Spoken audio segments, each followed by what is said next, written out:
584 મોક્ષમાળા શિક્ષા પાઠ 36 અનાનુપૂર્વી તે પાઠ પૂરો થઈ ગયો.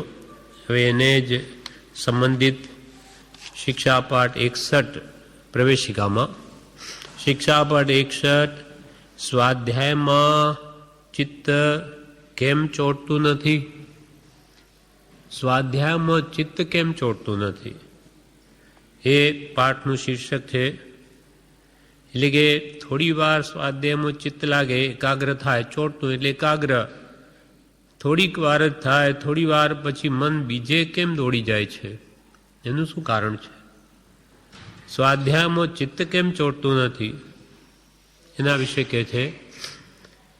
જ્યારે કોઈ નવો પાઠ કે કાવ્ય શીખવાનું હોય અને તેનો સ્વાધ્યાય કરતા હોઈએ ત્યારે મન તેમાં રોકાય છે, પણ પછી મુખપાઠ થઈ ગયા પછી તેમાં લક્ષ ન રહે તો પણ વગર ભૂલીએ બોલાઈ જાય એવો અભ્યાસ થઈ જાય છે.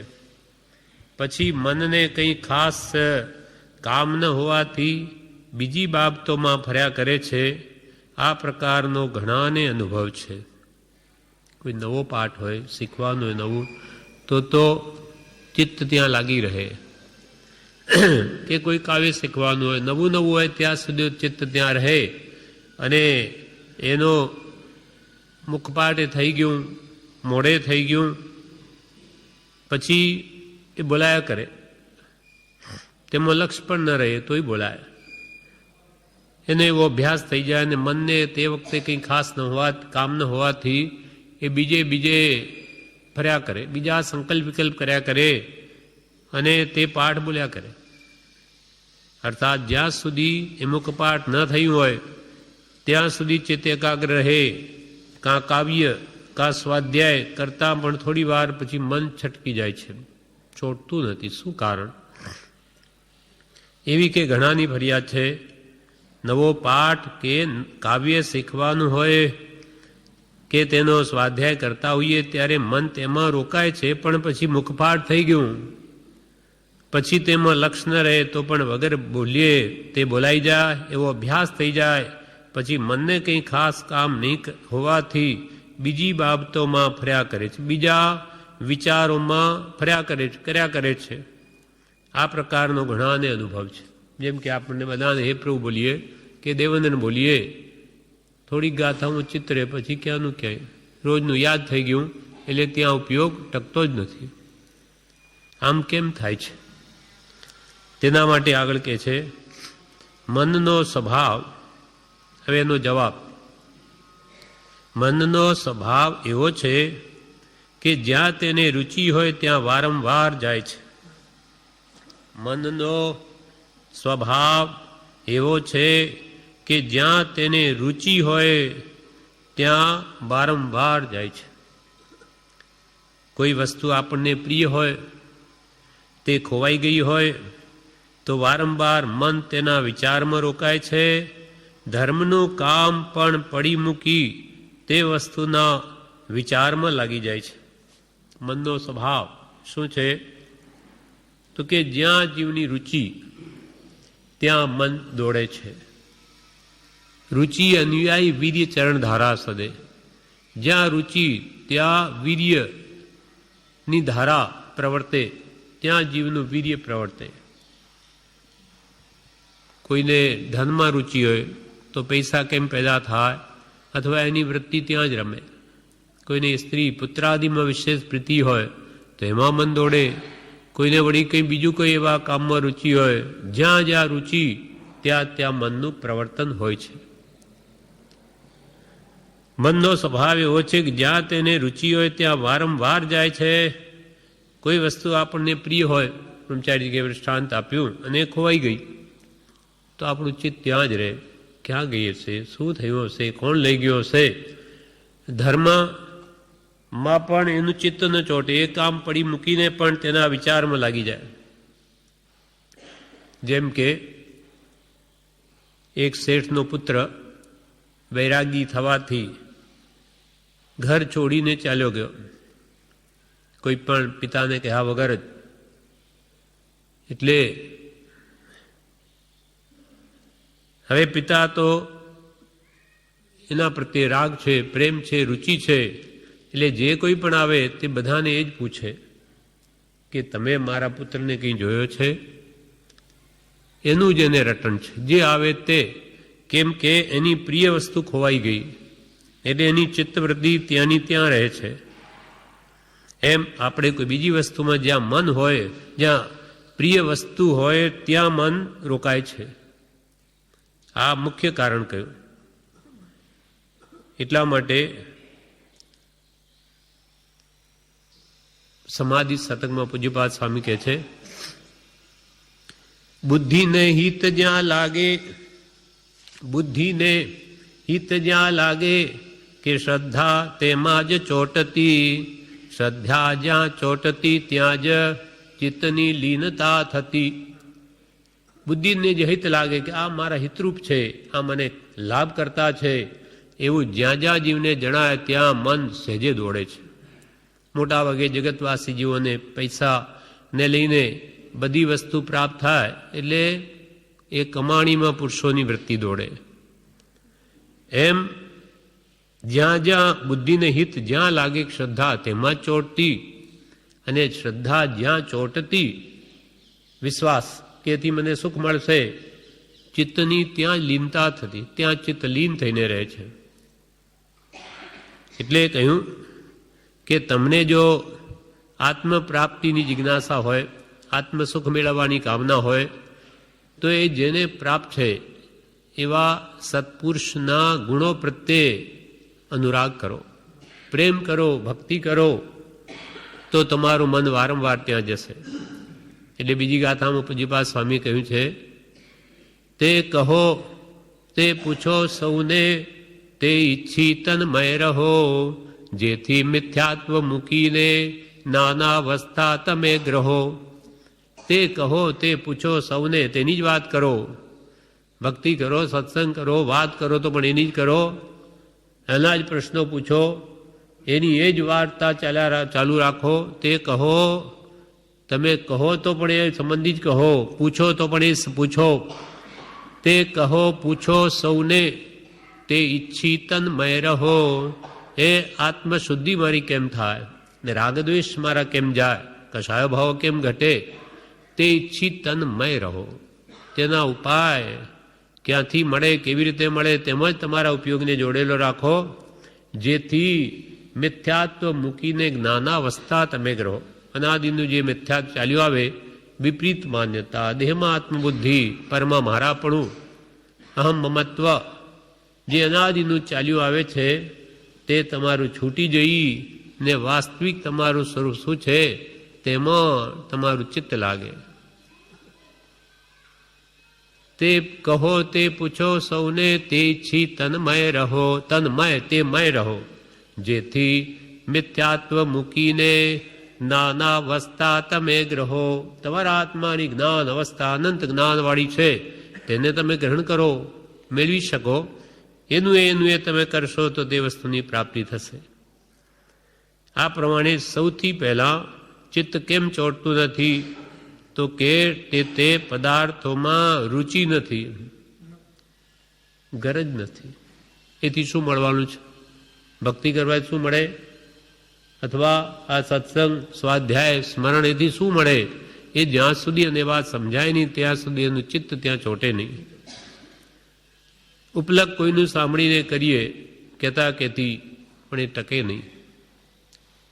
એટલે જ્યાં સુધી એનું વાસ્તવિક લાભ શું છે, મને એથી શું કલ્યાણ છે, મારું શું ભલું થવાનું છે, એ વાત જ્યાં સુધી પૂરેપૂરી ન સમજાય ત્યાં સુધી પરમાત્મા ચિત્ત ચોટે નહીં.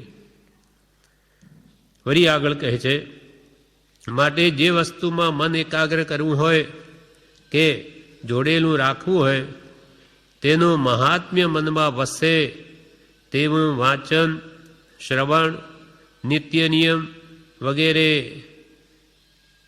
જેનો માટે જે વસ્તુમાં મન એકાગ્ર કરવું હોય કે જોડેલું રાખવું હોય, તેનું મહાત્મ્ય મનમાં વસે તેવું વાંચન, શ્રવણ કરી તેમાં રુચિ, પ્રેમ પ્રગટે, તેવું પ્રથમ કર્તવ્ય છે. સૌથી પહેલાં આ કરવા જેવું છે. શું? તો કે જ્યાં આપણે ચિત્તને એકાગ્ર કરવું હોય, એમાં જોડેલું રાખવું હોય, તો તે વસ્તુનો મહાત્મ્ય સમજવું જોઈએ. જેમ કે ભક્તિ, સત્સંગ કે સત્પુરુષ, એનું શું મહાત્મ્ય છે, એ મહાન આત્માએ આપણને શું આપ્યું અને એના વડે આપણને શું લાભ થયો, અનાદિની વાસનાઓ ઘટી કે નહીં ઘટી, તો એનું કેટલું મહાત્મ્ય. જે અનંતકાળથી આ જીવ સત્શ્રદ્ધા પામતો નહોતો, જે પુરુષ વડે સ્વરૂપની શ્રદ્ધા થઈ, આત્મા કે છપદનો વિશ્વાસ આવ્યો, એ પુરુષોનું મહાત્મ્ય કેટલું, એનું વચન બળ કેવું, એક એક એના ગુણોનું મહાત્મ્ય જીવને ભાસે તો ત્યાં મન સેજે રહે. માટે જે વસ્તુઓ મન એકાગ્ર કરવું હોય કે જોડેલું રાખવું હોય, તેનું મહાત્મ્ય મનમાં વસે. અચિંત્ય તુજ મહાત્મ્ય, અચિંત્ય, ચિંતવામાં ના આવે એટલી બધી જેની મહાનતા છે. સત્પુરુષોનું મહાત્મ્ય અગાધ છે. કેમ કે ભગવાન તીર્થંકરો પણ થયા, એ પણ જ્ઞાન તો સત્પુરુષથી જ પામ્યા છે. એ કંઈ અનાદિથી તીર્થંકર થયા નથી. એમને આત્મજ્ઞાન મેળવ્યું તે ગુરુથી જ મેળવ્યું છે. ગુરુ વગર એ પણ જ્ઞાન પામ્યા નથી. એટલે સત્પુરુષનું મહાત્મ્ય તો ત્રણેય કાળમાં છે. ગુરુ બિન જ્ઞાન ન ઉપજે, ગુરુ બિન મિલે ન ભેદ. રહસ્ય જણાય જ નહીં, ચેતન્ય ચમત્કાર ખ્યાલમાં જ ના આવે. ગુરુ બિન સંશય ના મિટે, અનાદિન શંકામાં જીવ ગળકા ખાય, હું આત્મા છું કે નહીં. એ ગુરુ બિન સંશય એટલે શંકા ન મિટે. જય જય જય ગુરુદેવની જય હો, જય હો. પ્રથમ નમો ગુરુરાજને કે જેણે આપ્યું જ્ઞાન, નાને વીરને ઓળખ્યા, ટળ્યું દે અભિમાન. ગુરુ ગોવિંદોનું ખડે કિસકો લાગુ પાય, બલિહારી ગુરુદેવ કી જેણે ગોવિંદ દિયો બતાય. સાચા સદગુરુ ન મળે ત્યાં સુધી તીર્થંકર ભગવંતનું કે સાચા ધર્મનું સ્વરૂપ જ ન સમજાય. એટલે બધું જ ગુરુમાં રહ્યું છે. સદગુરુ મળ્યા તેનું બધું સવળું, કુગુરુ મળ્યા એના ભોગ મળ્યા એનું બધું જ અવળું. માટે સત્પુરુષનું અચિંત્ય મહાત્મ્ય છે, હૃદયમાં વસે તેવું વાંચન શ્રવણ કરી તેમાં રુચિ પ્રેમ કેમ પ્રગટે એમ પ્રથમ કર્તવ્ય છે. જેમ કે પ્રભુશ્રીને કૃપાલદેવે કહ્યું કે તમારે સ્વાધ્યાય કરવો પડતો હોય તો તમારે શું કરવું? સત્પુરુષ પ્રત્યે જીવોને કેમ શ્રદ્ધા થાય, એના ઉપદેશ પ્રત્યે રુચિ કેમ ઉત્પન્ન થાય. કેમ કે અનાદિથી આ જીવને આ સતમાં રુચિ જ નથી. પરમાર્થ માટે પુરુષાર્થ કરનારા જીવો કેટલા, અને આખી જિંદગી ધનાદિ પાછળ ભટકનારા કેટલા. તો કે મોટો ભાગ એ જ છે. આત્માર્થ માટે જીવન ગાળનારા કેટલા, 1% બી માંડ હશે તો આમ કેમ? તો કે એમને એનું મહાત્મ્ય જ લાગ્યું નથી. એમને જે પૌદ્ગલિક વસ્તુનું મહાત્મ્ય ભાસ્યું તેવું આત્માનું મહાત્મ્ય જ નથી લાગ્યું. એટલે પ્રભુશ્રી જ્યારે કહો ત્યારે આત્મા આત્મા અને આત્મા એ જ વાત કરે. દરેક મોક્ષ કે પ્રભુ આપ તો જ્યારે જુઓ ત્યારે આત્મા આત્મા ને આત્મા. ત્યારે પ્રભુશ્રી શું કહે? પ્રભુ આત્મા નહીં તો શું જડ? જડનું તો મહાત્મ્ય છે જ, એમાં શું કહેવાનું? અને આજથી આખું જગત જડમાં જ પડ્યું છે. જડ એટલે પૂતગલ. આત્મા સિવાય બધું પૂતગલિક. એક ચૈતન્ય તત્વ તો આત્મા છે, બાકી એના સિવાય બધું જડ છે. બધા જ તત્વો, તો એમાં તો આખું વિશ્વ પડ્યું છે. તો પ્રભુ કે આત્મા પ્રત્યે એને રુચિ જ નથી, આત્મભાવ જ સમજાયો નથી એનું કેટલું મહાત્મ્ય છે, અને એને લઈને જ આ આનંદ દુઃખ પામ્યો છે. એ કૃપાલ દેવે આખી 14 પૂરના સારરૂપ જે આત્મસિદ્ધિ લખી, એની પહેલી ગાથાની પહેલી લીટીમાં જ એ ભાવ મૂક્યો કે જે સ્વરૂપ સ્વ આત્મ સ્વરૂપ સમજ્યા વિના પામ્યો દુઃખ અનંત અનંત દુઃખ પામ્યો. અને હજુ પણ પોતાના સ્વરૂપને ન સમજે તો હજુ અનંત દુઃખ ઊભું છે, ક્યાંય ગયું નથી. 4 ગતિઓ એમની એમ છે. ન સમજે તો હજુ ઊભી છે. સમજીને રાગ દ્વેષ મૂકી દે, સ્વરૂપમાં સમાઈ જાય તો બધું દુઃખ ગયું. પણ એ બિન સદગુરુ કોઈને ભેદ લે, મુખ આગળ હે, કહ બાત કહે. કૃપાલ કે મોઢા આગળ જ છે, તું પોતે જ છું, કંઈ બહારથી આત્મા આવવાનો નથી, છતાં તને તારા પોતાનું ભાન થતું નથી. એટલે કેટલું બધું આ દર્શન મોહનું મિથ્યાત્વનું આવરણ છે કે પોતે પોતાનું જ ભૂલી ગયો છે, પોતાને જ. એટલે કૃપાલ તારી મોટામાં મોટી ભૂલ શું? પરને પોતાનું માનવું અને પોતે પોતાને ભૂલી જવું. શરીર આદિ બધું પર છે તો કે મારા કે હું, અને જે વાસ્તવિક રીતે પોતાનું તત્વ છે એને ભૂલી ગયો. મોટામાં મોટી ભૂલ છે, કેમ કે સર્વ ભૂલની મૂળભૂત ભૂલ છે. એ ભૂલમાંથી જ બધી ભૂલો ઉત્પન્ન થઈ છે. દેહ તે જ હું, ત્યાંથી આખો સંસાર ઊભો થયો. દેહ તે હું એટલે દેહમાં રહેલી ઇન્દ્રિયો મારી, ઇન્દ્રિયો જે જે વિષયોને છે વસ્તુ મેળવું, અને તેના માટે પૈસા ધનાદિ જોઈએ, એટલે એના માટે આખો જીવન ગાળો અને સુખી થાઉં. એમ દેહમાં આત્મબુદ્ધિથી આખો સંસાર ઊભો થયો છે. માટે જે જે વસ્તુમાં મન એકાગ્ર કરવું હોય કે જોડેલું રાખવું હોય, તેનો મહાત્મ્ય મનમાં વસે. સત્પુરુષનું અચિંત્ય મહાત્મ્ય એને કંઈક લાગે, સમજાય તેવું વાંચન વિચારણા કરી. એટલે પ્રભુશ્રીને એમ કહ્યું કે જીવોને સત્પુરુષ પ્રત્યે ભક્તિ ઉગે, એની વાત કંઈક સમજાય, સત્શ્રદ્ધા થાય તો એ લાઈન પર ચડી જાય ગાડી. પાટા વગરની ગાડી દોડે તો ગબડી જાય, પણ પાટા ઉપર ચડાવી દેવી કે પછી ચાલ્યા કરે. એમ શ્રદ્ધા થઈ માર્ગમાં આવી જાય પછી ચાલ્યા કરે. એમ એને કોઈ રીતે પણ સત પ્રત્યે રુચિ ઉત્પન્ન થાય, પ્રેમ પ્રગટે તેવું પ્રથમ કર્તવ્ય છે. પ્રેમ, ભક્તિ શું છે? ભક્તિ પરમ પ્રેમ રૂપા, પરમ પ્રેમનું જ રૂપ, એ જ ભક્તિ. સત્પુરુષના ગુણો પ્રત્યે અનન્ય ભક્તિ, પરમ પ્રેમ, તેનું નામ જ ભક્તિ. કૃપાલદેવે જેમ નિયમો કહ્યું કે પર પ્રેમ, જે પ્રીતિ પ્રેમ રૂપી મૂડી છે જીવ પાસે, એ બધે વેરાયેલી છે, બહાર પડી છે. એટલે પર પ્રેમ પ્રવાહ बढ़े, प्रभु से सब आगम भेद सूर बसे. एक प्रीति अनंती पर थकी जे तोड़े ते जोड़े, परम पुष्टि रागता एकत्वता हो दाखी गुण गे. परम पुष्टि राग, वितराग, प्रत्येदो राग.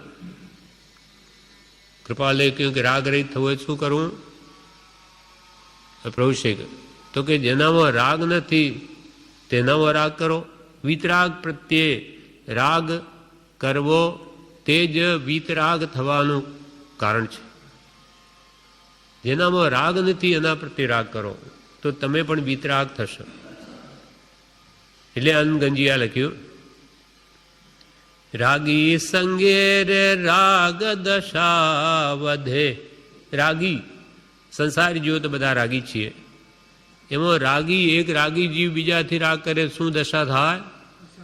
રાગ વધે, મોહ વધે, સંસાર વધે. રાગી સંગે રે રાગ દશા વધે, થાય તીણે સંસારોજી. નિરાગી થી રે રાગનું જોડવું, લઈએ ભવનો પારોજી. નેમી જીણે સર નિજ કારજ કર્યું. નેમી જીનેશ્વરે પોતાનું કાર્ય સાધ્યું. એવા વિતરાગ પરમાત્મા પ્રત્યે તમારો રાગ તમને પણ વિતરાગ બનાવશે. એટલે કે છે કે વાંચન શ્રવણ કરીને સત્પુરુષો પ્રત્યે ભક્તિ કેમ પ્રગટે તે પ્રથમ કરવા યોગી છે. બ્રહ્મચારીજી તો અહીંયા સુધી લખ્યું પોતાના અંતરના ભાવ કે નથી નાથ જગમાં સાર કાંઈ, સાર સદગુરુ પ્યાર છે. સત્પુરુષ પ્રત્યેનો પ્યાર એટલે પ્રેમ, એ સારરૂપ છે, બાકી બધું અસાર છે. બીજા સંસારમાં કોઈ સારરૂપ વસ્તુ જ નથી. એટલે કે જે પ્રીતિ કરવા યોગ્ય છે તે તો જીવે જાણ્યું નથી, અને જે પ્રીતિ કરવા યોગ્ય નથી તે તેમાં લઈ માંડ્યો છે. અર્થાત પ્રતિ દિન પ્રતિ સમય સંસાર વધારે છે મોહ કરી, અને મોહને દૂર કરવાનો ઉપાય જે વિતરાગ પુરુષોની વાણી છે, એના ગુણો છે, એ પ્રત્યે એને પ્રેમ જ નથી. પ્રેમ જાગે, કોઈ રીતે ભક્તિ ઉગે. એટલે કૃપાલય કહ્યું કે ભગવત મુક્તિ આપવામાં કૃપણ નથી, ભક્તિ આપવામાં કૃપણ છે. એવો ભગવતને લોભ શા માટે હશે? કેમ કે મુક્તિનું ફળ તો ભક્તિ આવે જ. ભક્તિ આપી દે તો મુક્તિ તો મળવાની જ છે. હા, ભક્તિનું ફળ મુક્તિ માટે ભક્તિ દુર્લભ છે. ભક્તિનું ફળ મુક્તિ. એટલે ભક્તિ આપણને કેમ પ્રગટે? ભક્તિ એટલે પ્રેમ. હવે પ્રેમ આપણો સંસારમાં પડેલો છે, એ જ્યાં સુધી ત્યાંથી તૂટે નહીં, ઓછો થાય નહીં, ત્યાં સુધી સત્પુરુષ પ્રત્યે લાગે નહીં. માટે જ આથી મુશ્કેલ છે ભક્તિ. એમ માટે જે વસ્તુમાં એ મન એકાગ્ર કરવું હોય, જોડેલું રાખવું હોય, તેનું મહાત્મ્ય મનમાં વસે, તેવું વાંચન, તેવું શ્રવણ. પ્રભુશ્રીને પણ કૃપાલ કહ્યું એવું જીવોને કહેજો ઉપદેશમાં કે જે સત પ્રત્યે રુચિ ઉત્પન્ન થાય એમને, તો એ જીવો માર્ગમાં આવે.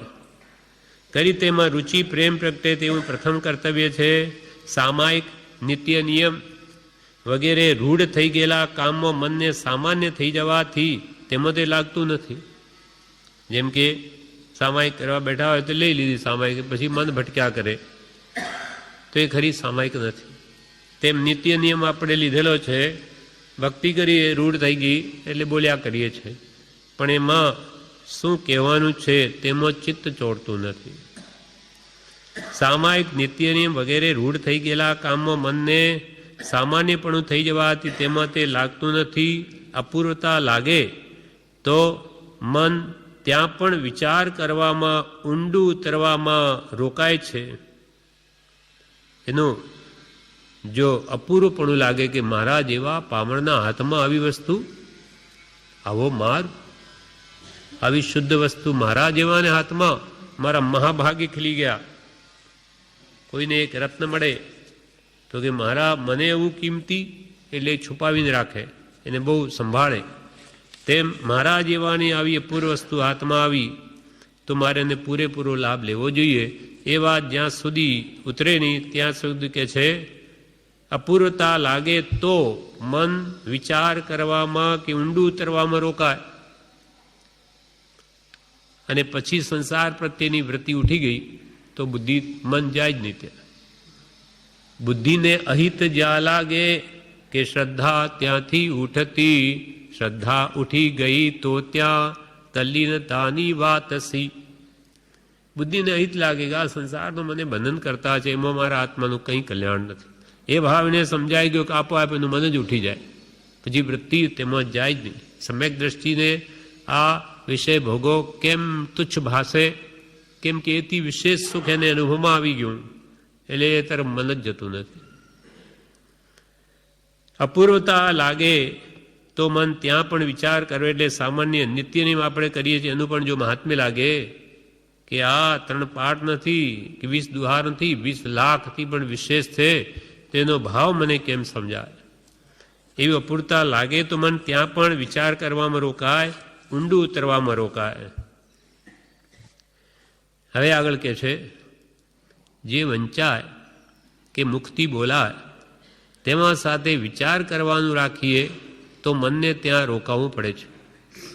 આપણે બોલીએ છીએ પ્રભુ કે આત્મસિદ્ધિ બોલીએ છીએ કે કંઈ પણ વાંચીએ છીએ તેની સાથે જ વિચાર કરવાનું રાખવું, તો મનને ત્યાં રોકાવું પડે છે.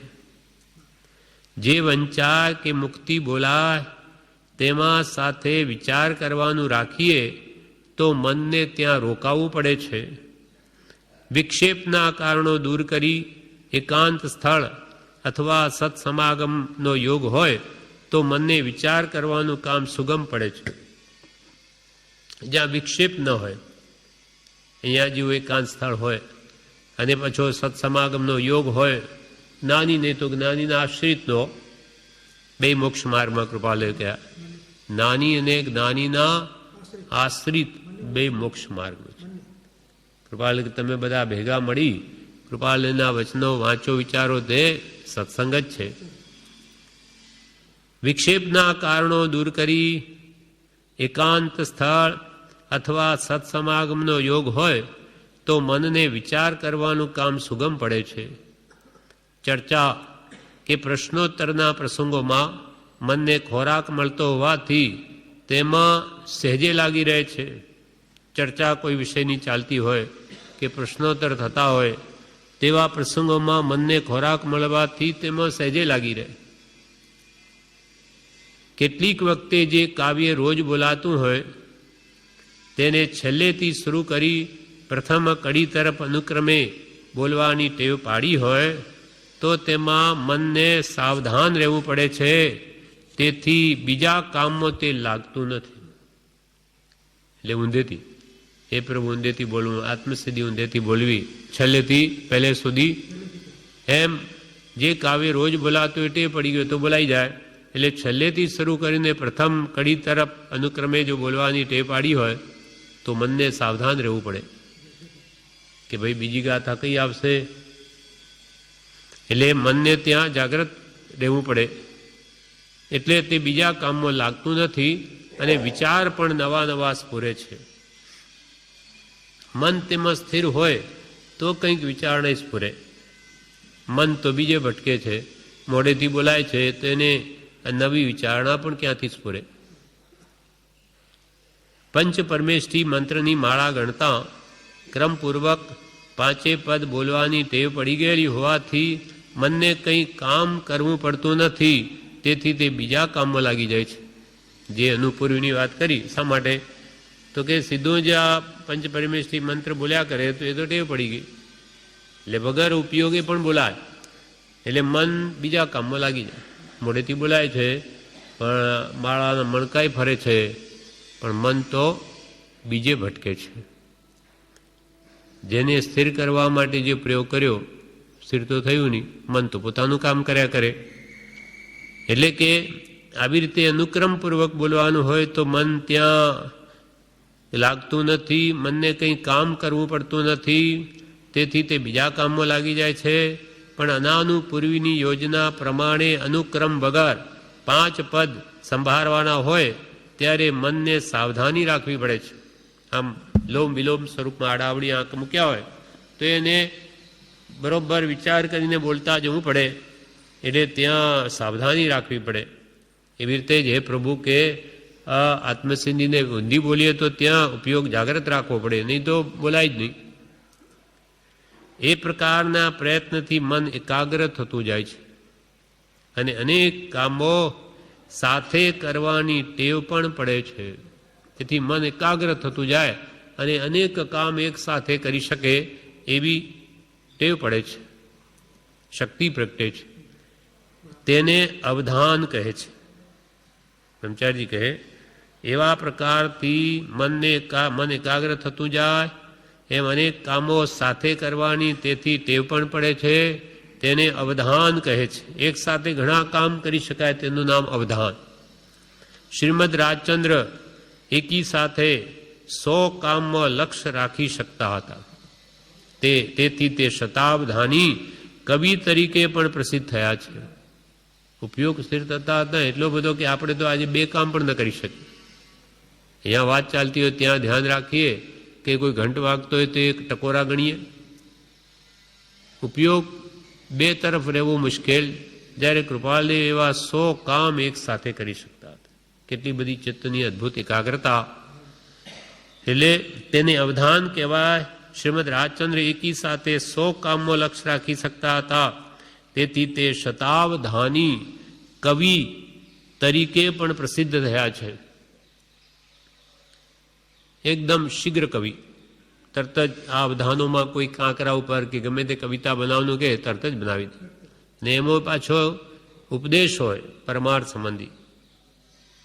કેટલો બધો ક્ષોભ, શીઘ્ર કવિ અને એટલું બધો ઉપશમ કેટલા કાળનો કેટલા ભવનો હશે નાના વણ્યનો કે આવું કાવ્ય પણ એવું રચે કે તેમાં ઉપર તો હોય બોધ અને નીચે હોય દ્રષ્ટાંત. એનું જ એક એક ગાથામાં જ એ પાછું શીઘ્ર, કંઈ સમય નહીં એમાં લાગે. તે શતાવધાની કવિ તરીકે પણ પ્રસિદ્ધ થયા છે.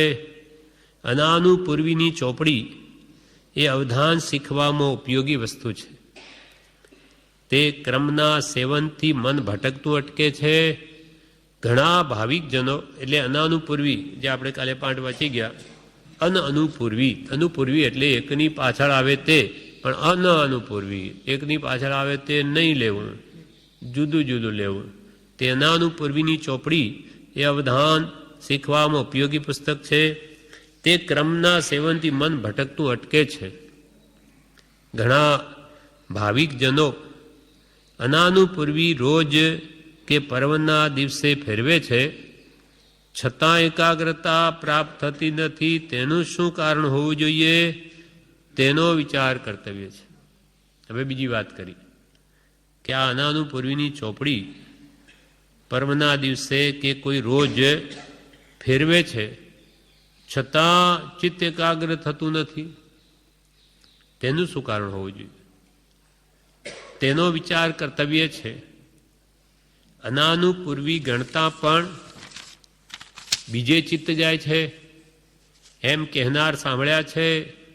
મુખ્ય કારણ હવે એમ કે કહેતા સાંભળ્યા કે અમે આ અનાનુપૂર્વી બોલીએ તો અમારું ચિત્ત સ્થિર નથી રહેતું. મન કેવું ચંચળ, જેમ કે આપણે હે પ્રભુ માનો કે ઊંધેથી બોલીએ, પડી પડી તો જે પદ પંકજે ફરી ફરી માગું એ જ સદગુરુ સંત સ્વરૂપ તો એ દ્રઢતા કરી દે. પછી એની કે ભાઈ પહેલાં શું તો કે અધમાઅધમ, એ એક એને ખ્યાલ અભ્યાસ એ પણ પડી જાય. અધમાઅધમ બોલ્યો કે પછી ગયું ચિત્ત, પછી ગાથાને વિચારવું ન રહે, પછી પાછું ફરી આવીને પાછળની ગાથા શોધશે. એટલે કે આ મન કેવું આવી રીતે પકડીએ તોય ભાગી જાય છે. અધમાઅધમ અધિકોપતિ એટલું બોલાઈ ગયું એક શબ્દ કે મન ગયું, પાછું પેલું આ વચ્ચે પૂરું થવા આવશે એટલે પકડશે પેલા શબ્દને. તો કે એમ પણ થાય છે, એનું શું કારણ? એમ કે છે એવા પણ કહેતા બ્રહ્મચારી કે સાંભળ્યા છે. અનાનુપૂર્વી ગણતા પણ બીજે ચિત્ત જાય છે એમ કહેનાર સાંભળ્યા છે. હવે એનું કારણ કે છે, મુખ્ય કારણ શું છે? મુખ્ય કારણ ધર્મની રુચિ જોઈએ તેવી જાગી નથી. રુચિ જ જાગી નથી કે ભાઈ આ હું શા માટે આ બોલું છું, આ બોલવાથી મારા કર્મોની નિર્જરા છે, મારો ઉપયોગ સ્થિર રહેવો જોઈએ, નહીં તો સમય સમયે વિભાવમાં જઈ રાગ દ્વેષાદી ભાવો કે સંસારના વિકલ્પો કરીને કર્મ બાંધું છું, એ એને લાગતું જ નથી, એવો વિચાર જ નથી. ધર્મમાં જે રુચિ હોય છે, એનું મહાત્મ્ય હોય છે, બિલકુલ છે નહીં, એટલે એની વૃત્તિ તો પાછી ત્યાં જ દોડે છે. એટલે એમાં પણ મુખ્ય કારણ ધર્મની રુચિ જોઈએ તેવી જાગી નથી. શ્રી દેવચંદ્રજીએ પ્રશ્નોત્તર લખ્યા છે, તેમાં સમકિત કે મોક્ષ માર્ગની યથાર્થ રુચિ કોને કહેવાય? કે ભાઈ આપણને રુચિ જાગી નથી કે જાગી છે એમ કેમ કહેવાય, કેવી રીતે નક્કી કરવું? તો કે દેવચંદ્રજી મહારાજે પ્રશ્નને એના ઉત્તર એમ લખ્યા છે. તો એમાં એમ કહ્યું કે સમકિત કે મોક્ષ માર્ગની યથાર્થ રુચિ કોને કહેવાય? કે ભાઈ મને સમકિત છે અથવા મોક્ષ માર્ગ પ્રત્યે મને ખરેખર રુચિ છે એમ કેમ કહેવાય, કયા કારણે કહેવાય?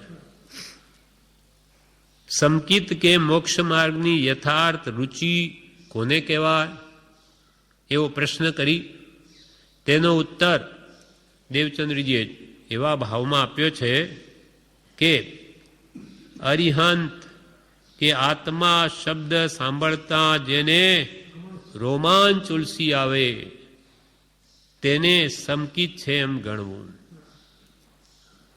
જેમ પ્રભુ શ્રીજી સૂતા હોય, આત્મા કે સહજ એવા કોઈ શબ્દો આવે તો બોલી ઉઠીને બેઠા થઈ જાય.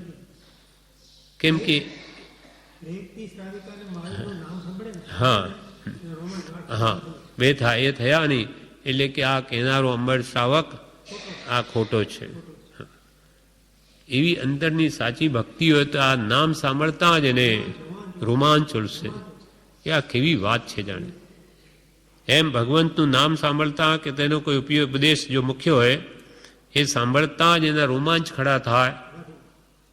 તો એને સમકિત છે, સાચી શ્રદ્ધા છે અંતરથી, તે કહી શકાય. એટલે અહીંયા કહ્યું, એવો પ્રશ્ન કરી તેનો ઉત્તર એવા ભાવમાં આપ્યો છે કે અરિહંત કે આત્મા આત્મા આત્માથી સૌ હીન, આત્માથી મહાન જગતમાં કોઈ છે જ નહીં, એવી અંદરમાં સાચી પ્રતીતિ આવી હોય તો એ નામ સાંભળતા કે શું વાત કરી છે. એનાદિકાલથી જે વસ્તુ ધ્યાનમાં હતી તેનું આપણને ધ્યાન આપ્યું, કેટલું મહાન અદ્ભુત કામ કર્યું છે. એમ અરિહંત કે આત્મા શબ્દ સાંભળતા જેને રોમાંચ ઉલસી આવે તેને સમકિત છે એમ ગણવું. આવી રુચિ પ્રગટી હોય તેનું ચિત્ત ધર્મ સાધનમાં સહેજે એકાગ્ર રહે છે. રહે જ એમ કે છે કે જેને એવી રુચિ પ્રગટી હોય, સાચી આત્મકલ્યાણ કરવાની જિજ્ઞાસા થઈ હોય, તેનું ચિત્ત તો ધર્મ સાધનમાં સહેજે એકાગ્ર રહે છે.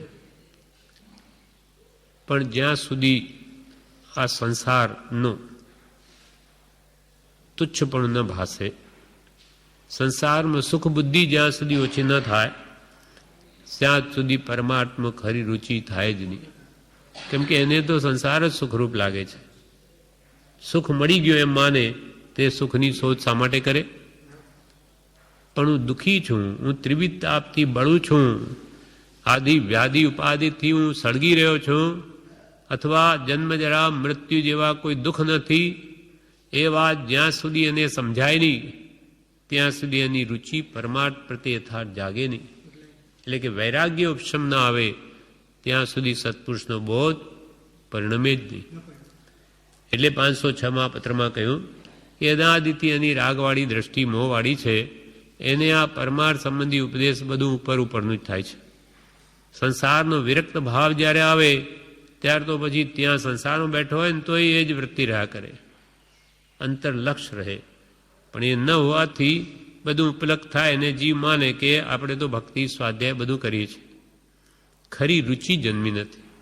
એ તો જ્યાં હોય તેને છૂટું છૂટના ભણકારા થયા કરે.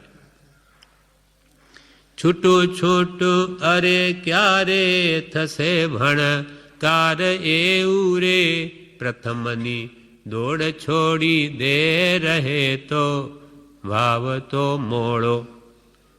જો ખરી રુચિ ઉત્પન્ન થઈ તો છૂટું છૂટું છૂટું કે નહીં કોઈને, પણ અંદરથી એ થયા કરે ક્યારે છૂટીને હવે એકમાત્ર આત્મકલ્યાણ સાધું. એવા ભણકારા થયા કરીને પ્રથમની દોડ છોડી અને એનું જીવનને જીવવાની કળા જ બદલાઈ જાય, આખું જીવન પલટો આવી જાય. એટલે મંત્રમાં કહ્યું બ્રહ્મચારીજીએ, મંત્રે મંત્ર્યો સ્મરણ કરતો કાળ કાઢું, હવે આ જ્યાં ત્યાં જોવું પર ભણી ભૂલી. બીજાના વિકલ્પો ભૂલું, પર ભણી ભૂલી બોલ ભૂલું પરાયા. પરાયાના માને કોઈ મતલબ નથી. આત્મા માટે જીવન જીવવું, લક્ષ્ય રાખી સદા એ કે હવે કંઈ પણ જીવન શેષ રહ્યું હોય આત્માર્થે જ જીવવું, બીજી રીતે નહીં. હવે કર્મ બંધન કરવાથી હવે તો કર્મ કેમ છૂટે એ જ કરવું છે. બંધન તો ઘણું કર્યું, હવે નિર્જરા કેમ થાય એના પ્રત્યે તે લાગેલો રે. એટલે કાળ કાઢું હોય જ્યાં ત્યાં પરમણી ભૂલી બોલ ભૂલું પરાયા. આત્મા માટે જીવન જીવું લક્ષ્ય રાખી સદા એ પામું સાચો જીવન પલટો મોક્ષ માર્ગી થવા. હવે મારે મોક્ષ માર્ગી થવું છે, સંસાર માર્ગી તો નથી છું, તો મોક્ષ માર્ગીની જીવનચર્યા કેવી હોય?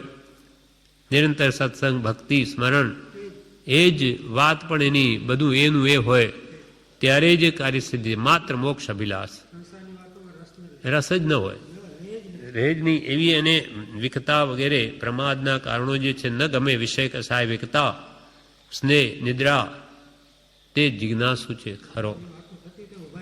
હા, ગમે જ નહીં એને.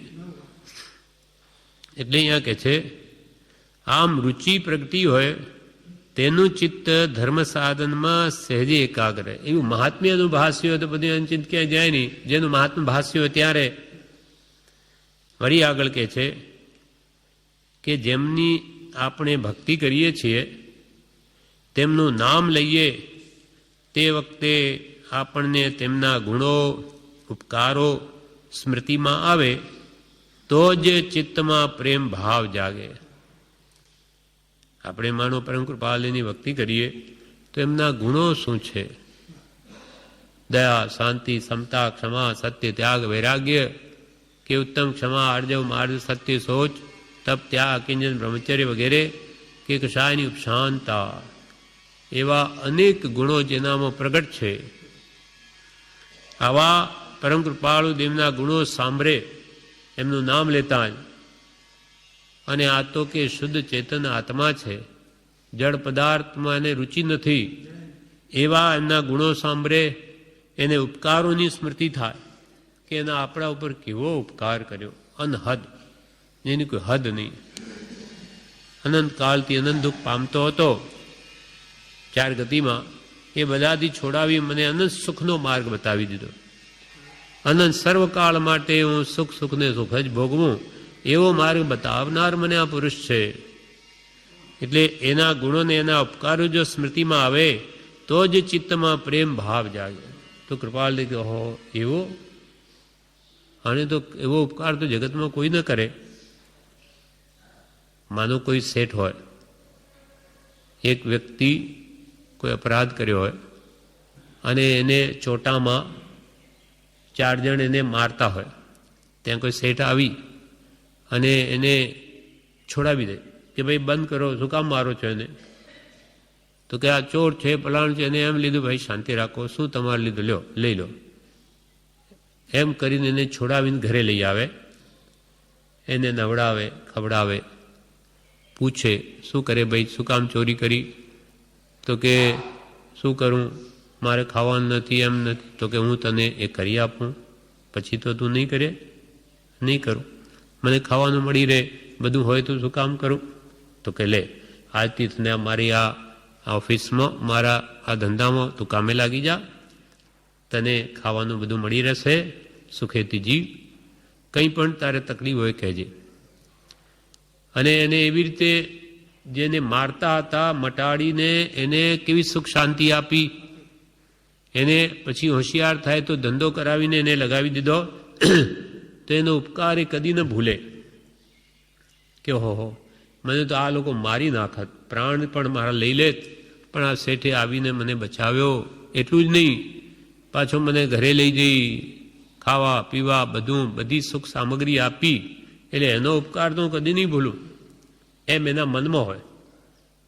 પણ એ ઉપકાર કેટલા ભવનો? એક આ જ ભવનું, એક જ ભવનું સુખ આપ્યું છે એને, કે અનંત ભવનું નહીં. જ્યારે સાચા સત્પુરુષ તો એને અનંતકાળથી એ પીટાય છે, કૂટાય છે નરક નિગોદ આદિમાં, ત્યાંથી છોડાવે એટલું જ નહીં, પાછો એને અનંત સુખમાં મૂકી દે કે હવે તને કોઈ કાળે દુઃખ ના આવે. નરક નિગોદ આદિના એવા સ્વર્ગ મોક્ષાદિ અનંત સુખમાં તને મૂકી દે. તો કે છે કે એનો ઉપકાર કેટલો. કૃપાલદેવ અંબાલાલ ભાઈને નહીં કહ્યું કે અંબાલાલ એની ચામડી ઉતારીને અમારા જોડા સીવડાવે તો પણ એનો ઉપકાર નહીં વળે.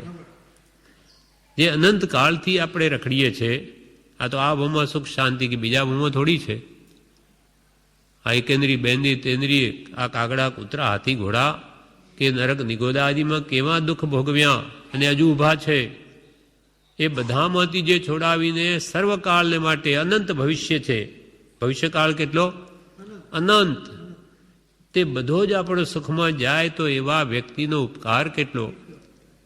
એક ભવનો પણ ઉપકાર ન ભૂલ્યા તો અનંત ભવોનું જેના ઉપર આપણા ઉપર દયા કરી છે. એટલે આવા સત્પુરુષોના જો ઉપકાર આપણે સ્મૃતિમાં આવે તો કે છે એના પ્રત્યે પ્રેમ જાગે. એક ભવનો ઉપકાર કીધો તેના પ્રત્યે એનું નામ સ્મરતા એને પ્રેમ આવે, કહો એ શેઠ તો બહુ જ સારા, એને ઘણા ભલા માણસ છે, તો એને પ્રેમ આવે એના પ્રત્યે. તો આવા સત્પુરુષ પ્રત્યે કેવો પ્રેમ આવવો જોઈએ? જેમની આપણે ભક્તિ કરીએ છીએ તેમનું નામ લઈએ તે વખતે આપણને તેમના ગુણો ઉપકારો સ્મૃતિમાં આવે તો જ ચિત્તમાં પ્રેમ ભાવ જાગે અને પ્રમાદ જાય. કેમ કે જ્ઞાનીઓ તો પ્રમાદને કાઢવા માટે ઘણું કહે છે કે કે આ પ્રમદ ભાવે જીવનું ભૂંડું કર્યું છે, કાંઈ ન્યૂનતા રાખીને. માટે એવા સત્પુરુષ પ્રત્યે આપણો અંતરનો સાચો પ્રેમ ભાવ એટલે કે ભક્તિ ભાવ પ્રગટવો જોઈએ. કૃપાલ કે ભક્તિ માર્ગ એવો છે, ક્ષણવારમાં મોક્ષ કરી દે તેવો પદાર્થ છે. ક્ષણવારમાં ભક્તિ પરમ પ્રેમ રૂપા પ્રથમ પ્રીતિ જો એના પર જાગી તો જગતની વિસ્મૃતિને બધા કર્મનો ભૂસાડીઓ થઈ જાય. પ્રેમ આવવો જોઈએ. પ્રેમ લગ્યો પરમેશ્વર સોતબ, ભૂલી ગયો સિગરો ઘર બારા, જયો નબત ફિરે જીત હિ તિત ને કરહી ન શરીર સંભારા. પ્રેમ લગ્યો પરમેશ્વર સોતબ, ભૂલી ગયો સિગરો ઘર બારા, જયો ન મત ફિરે જીત હિ તિત ને કરહી ન શરીર સંભારા. શરીરની સંભાળ ન લે, જગત નહીં ભૂલી જાય. શરીર છે કે નહીં મારે એ ભાન ભૂલી જઈ અને ભગવાનની ભક્તિમાં લીન થઈ જાય, તન્મય તે મય થઈ જાય, ત્યારે કરોડો કર્મનો ભૂસાડીઓ થઈ જાય. એવી ભક્તિ જો પ્રેમ સાચી પ્રગટે તો કે છે એને એનો ઉપકાર સમજાય અને એની કહેલી વાત એના જીવનમાં ઉતરે અને એ વાત બેસી જાય પછી અનુચિત સહેજે બીજે ન જાય. એવી ભક્તિ પ્રગટવી જોઈએ. તો તેમના ભક્તિ કરીએ, તેમના ગુણો કે ઉપકારો સ્મૃતિમાં આવે તો ચિત્તમાં પ્રેમ ભાવ જાગે અને પ્રમાદ જાય. તેવી જ રીતે પંચ પરમેષ્ઠી આનાનુપુરીનો પાઠ છે એટલે પંચ પરમેષ્ઠી અરિયન સિદ્ધ આચાર્ય ઉપાધ્યાય સાધુ એ બધા પંચ પરમેષ્ઠી ભગવંતની સ્મૃતિ કરતા શું ભાવ આવવો જોઈએ તે કહે છે. કેમ કે નમો અરિહંતાણ એમ કહેતા અરિહંત નામ બોલતા 12 ગુણોમાંની દિવ્ય ધ્વનિ આદિથી આપણને જે કંઈ ઉપકાર થયેલો સમજાય કે ભગવંતને મુખ્ય 12 ગુણ કહેવાય તો એમાં એક દિવ્ય ધ્વનિ એટલે ભગવાનની વાણી કેવી અદ્ભુત કે જેનાથી લોકો સંસાર ત્યાગ કરી દે, દીક્ષા લઈ લે, શ્રાવકના વ્રત લઈ લે, ઢોર પશુ પણ સમજે એવી ભગવાનની અતિશય છે પૂર્ણ વાણી છે. જીનવાણી, જય જીનવાણી, જય જીનવાણી, જય જીનવાણી માતા, જય જીનવાણી માતા. સરસ્વતી માતા છે સાચી, પેલી તો કલ્પિત છે. ભગવાનની જીનવાણી એ જ સાચી સરસ્વતી છે. એમ 12 ગુણોમાંથી દિવ્ય ધ્વનિ આદિથી એમના એકાદ ગુણ પ્રત્યે જો આપણી વૃત્તિ ત્યાં રોકાય તો કે જે નામ લીધેલું સાર્થક છે. અરિયંત અરિયંત કે મહાવીર મહાવીર કહે પણ મહાવીર શું એ ખબર જ ન હોય તો એને શું લાભ થાય?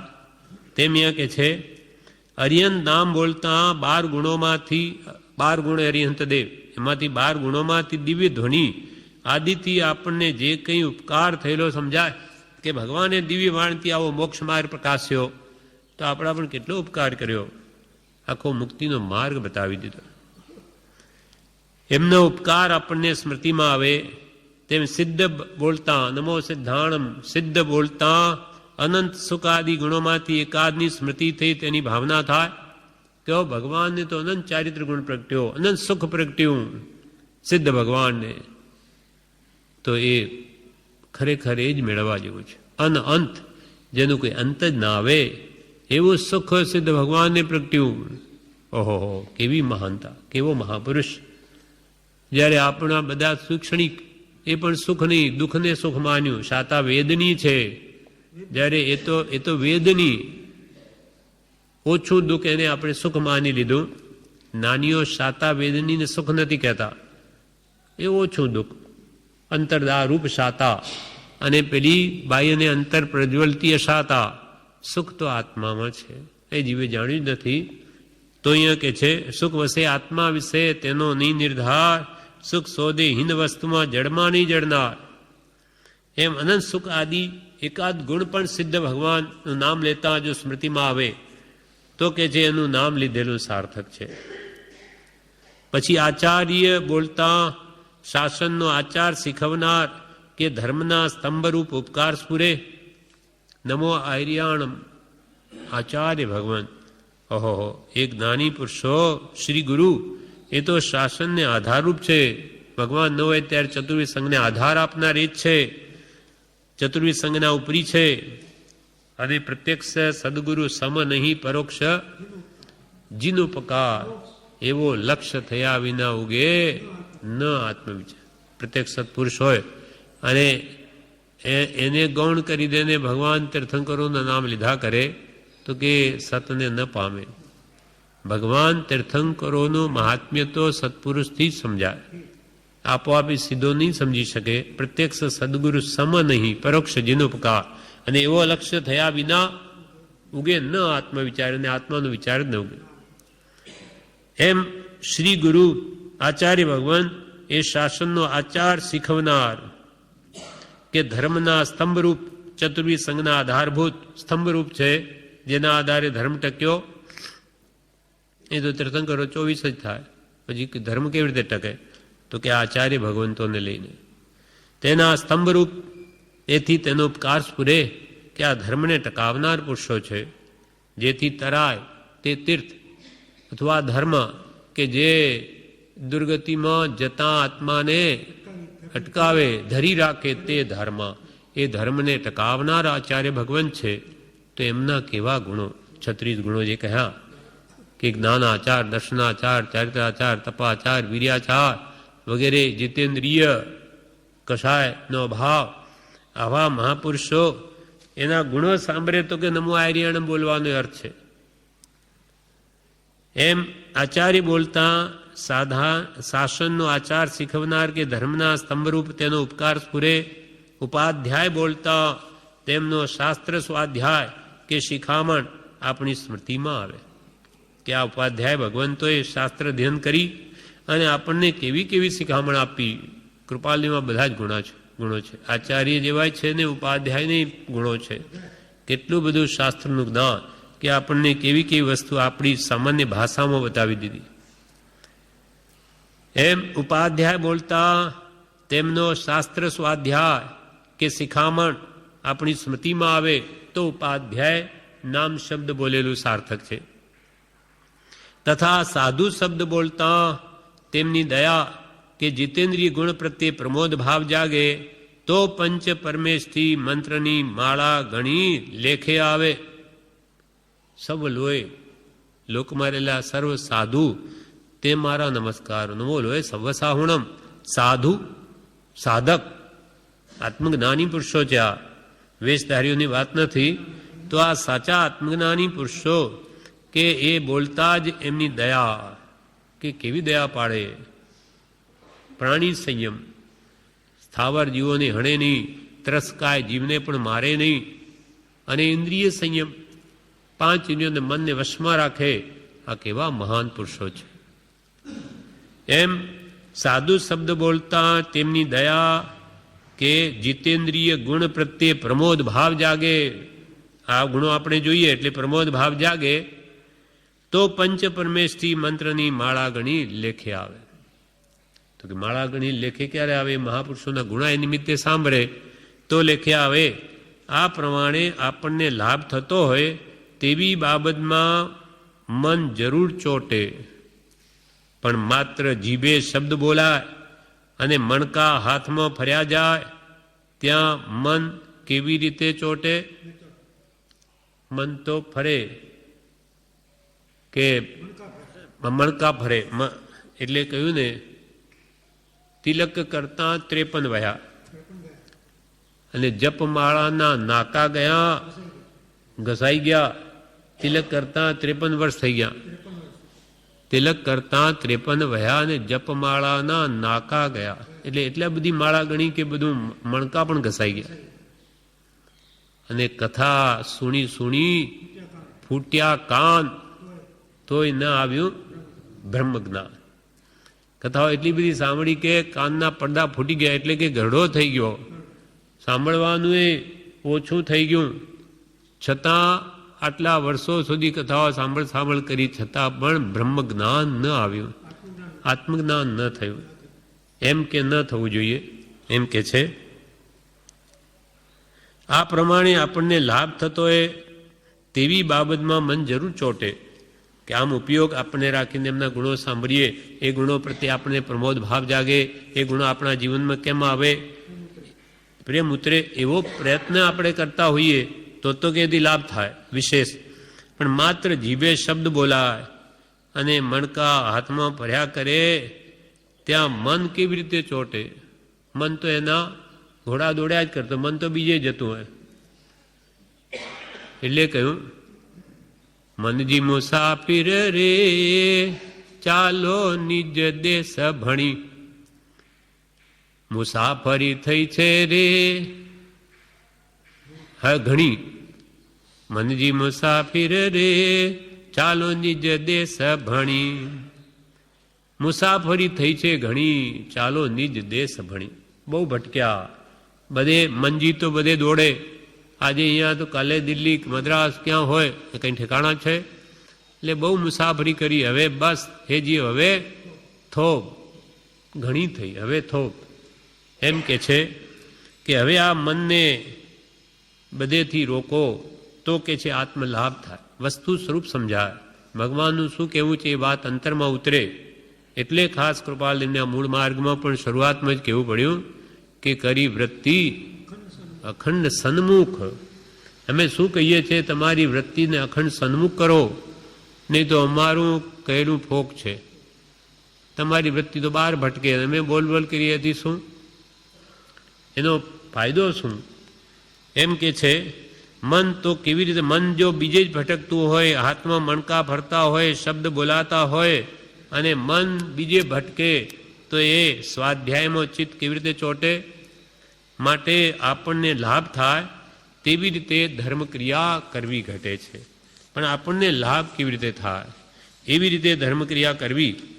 કે સૌથી પહેલાં આ પાઠમાં શું કહ્યું, આપણી રુચિ પલટાવવી જોઈએ, રુચિ સત્પુરુષ પ્રત્યે થવી જોઈએ. હવે કેવી રીતે થાય રુચિ સત્પુરુષ પ્રત્યે? તો કે એના વચનો વાંચી, આ સંસાર દુઃખરૂપ છે, વિષય કસાય મને ખોટી ગતિમાં લઈ જનાર છે, પાપના કારણ છે, એ જ્યાં સુધી સમજાય નહીં ત્યાં સુધી એને સત્પુરુષ પ્રત્યે રુચિ ન ઉપજે. રુચિ ન ઉપજે તો એનો પુરુષાર્થ પણ ત્યાં દોડે નહીં, એની વૃત્તિ ત્યાં જાય નહીં. એની વૃત્તિ તો જ્યાં મહાત્મ્ય લાગ્યું છે ત્યાં જશે. એટલે સત્પુરુષનું મહાત્મ્ય, એના વચનોનું મહાત્મ્ય, જપનું, તપનું કે ભક્તિનું, સ્વાધ્યાયનું એ ખરું મહાત્મ્ય જો સમજાય તો વૃત્તિ સહેજે રોકાય, અને એ સત્પુરુષના બોધથી જ થાય, બીજો કોઈ ઉપાય નથી. સાક્ષાત લાભ છે. હા, એટલે એ સત્પુરુષની વાણી તો અજબ ગજબ છે, પરમ શાંતિનું કારણ જ આ છે. આ બધી વાત તો તમે હમણાં બોલ્યા ને એ આમ જ આવશે.